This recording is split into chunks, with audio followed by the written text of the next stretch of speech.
उत्तर में केवल इतना ही था कि काम बहुत बढ़ गया है। नैरोबी, मोम्बासा के अलावा अन्य स्थानों पर भी उसे नियमित रूप से जाना पड़ता है। यहाँ विश्वास के आदमी मिलते नहीं, इसलिए उसे स्वयं ही घटना पड़ता है।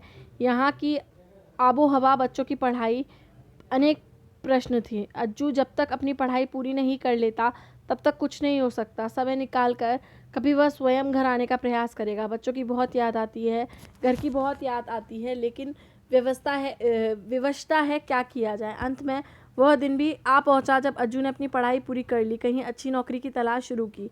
पर पिता के अब भी घर आने की संभावना ना दिखी तो उस दिन उसने लिखा, अम्मा बीमार रहती है, बहुत कमज़ोर हो गई है, एक बार अंतिम बार देखना भर चाहती हैं। प्रत्युत्तर में विस्तृत पत्र मिला, इलाज के लिए रुपए भी। परंतु इस बार अज्जू ने ही जाने का कार्यक्रम बना लिया। अकस्मात पहुंचकर पापा को चौंकाने की पूरी योजना के साथ टिकट खरीद लिया।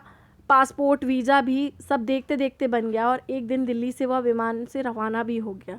उसके मन में गहरी उत्कंठा थी कि पापा उसे देखकर कितने चकित होंगे। उन्होंने कल्पना भी न की होगी कि एकाएक वह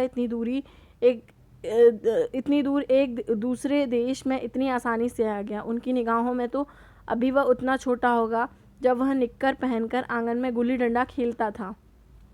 नैरोबी के हवाई अड्डे पर उतरकर वह सीधा उसी पते पर गया जो पत्र में दिया हुआ था, परंतु वहाँ ताला लगा था। हाँ, उसके पिता की पुरानी धुंधली नेम प्लेट अवश्य लगी थी। आसपास पूछताछ की तो पता चला कि एक वृद्ध भारतीय अप्रवासी अवश्य यहाँ रहते थे। रात को देर दफ्तर से घर लौटते, किसी से मिलते जुलते नहीं, निपट अकेले थे। वह बाहर बरामदे में रखी बेंच पर बैठकर प्रतीक्षा करता रहा। रात को एक बूढ़ा व्यक्ति ताला खोलने लगा तो देखा एक युवक सामान के साथ बैठा ऊँघ रहा है। उसका नाम पूछा तो उसे अपनी बाहों में भर लिया। बड़े उत्साह से उसका स्वागत किया। भोजन के बाद वे उसे अपने कमरे में ले गए। दीवार की ओर उन्होंने इंगित किया कि एक नन्हा बच्चा माँ की गोद में ढुलका खिलक रहा है। यह चित्र किसका है? युवक ने गौर से देखा, कुछ झेपते हुए कहा, मेरा। वृद्ध इस बार कुछ और जोर से खिलखिलाया, मेरे बच्चे, तुम इतने बड़े हो गए हो, सच कितने साल बीत गए, जैसे कल की बात हो। उन्होंने उसके चेहरे की ओर देखा। तुम शायद नहीं जानते तुम्हारे पिता को मैं कितना जिगरी दोस्त हूँ। कितने लंबे समय तक हम साथ रहे, दो दोस्तों की तरह नहीं, सगे भाइयों की तरह। उसी ने मुझे हिंदुस्तान से यहाँ बुलाया था, बड़ी लगन से सारा काम सिखलाया। साथ साथ साझी में हमने यह कारोबार शुरू किया। नैरोबी की आज यह एक बहुत अच्छी फर्म है, यह सब उसी की बदौलत है। कहते कहते वह ठिठक गया। उसका हाथ अपने हाथों में थामते हुए बोले, तुम्हारी माँ कैसी है? अच्छी है। भाई बहन सब ठीक है? कहीं कोई कठिनाई तो नहीं? नहीं, सब ठीक है। बस यही चाहता था मैं, यही। हौले से उन्होंने उसका हाथ सहलाया। देर तक शून्य में पलके टिकाए कुछ सोचते रहे। कुछ क्षणों का मौन भंग कर खोए खोए से बोले, बेटा देखो बेटे, तिनकों के सहारे तो हर कोई जी जा लेता है, लेकिन कभी कभी हम तिनकों के साए मात्र के आश्रय भंवर से निकलकर किनारे पर आ जाते हैं। हमारा जीवन कुछ ऐसे ही तंतुओं के सहारे टिका है। यदि वे टूट जाएं तो छिन्न होकर बिखर जाएं, तो पल भर में पानी के बुलबुलों की तरह सब समाप्त हो जाए। ज़रा सोचो बेटे, वे खासे अगर तुम्हारे पिता की मृत्यु आज से 10-15 साल पहले हो जाती तो क्या होता? भले ही वे एक अच्छी रकम तुम्हारे नाम छोड़ जाते। उन्होंने युवक से असमंजस में डूबे गंभीर चेहरे की ओर देखा। रुपए रेत में गिरे पानी की तरह कहीं विलीन हो जाते और तुम अनाथ हो जाते। तुम्हारी माँ घुल घुल कर कब की मर चुकी होती।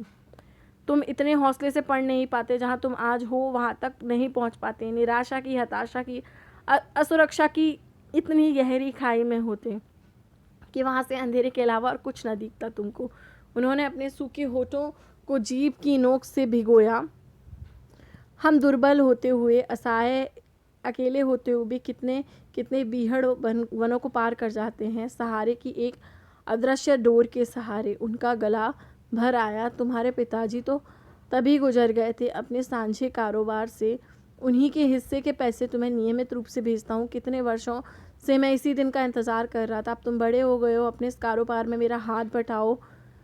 तुम सरसब्ज हो गए हो। मेरा वचन पूरा हो गया जो मैंने उसे मरते समय दिया था। उनका गला भर आया। डबडबाई आंखों से वे दीवार पर टंगे एक धुंधले से चित्र की ओर न जाने क्या सोचते देखे जा रहे थे।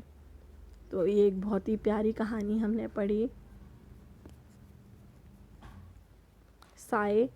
तो इस कहानी के अंदर जो बच्चों का पिता होता है उसकी मृत्यु बहुत पहले हो जाती है, लेकिन जो उसका मित्र होता है वो क्या करता है, काफ़ी लंबे समय तक उन बच्चों को और बच्चों की माँ को कुछ पैसे और कुछ पत्र उस पिता के नाम पर भेजता रहता है जिसकी मृत्यु हो चुकी है। तो यहाँ साय मात्र से, पिता के साय मात्र से बच्चे बड़े हो जाते हैं, पत्नी को उम्र भर सहारा रहता है। तो ये यहाँ इस कहानी में बहुत ही मार्मिक ढंग से दिखाया गया है। अगर आपको भी ये कहानी पसंद आई हो तो वीडियो को लाइक कीजिए, चैनल को सब्सक्राइब कीजिए। Thank you.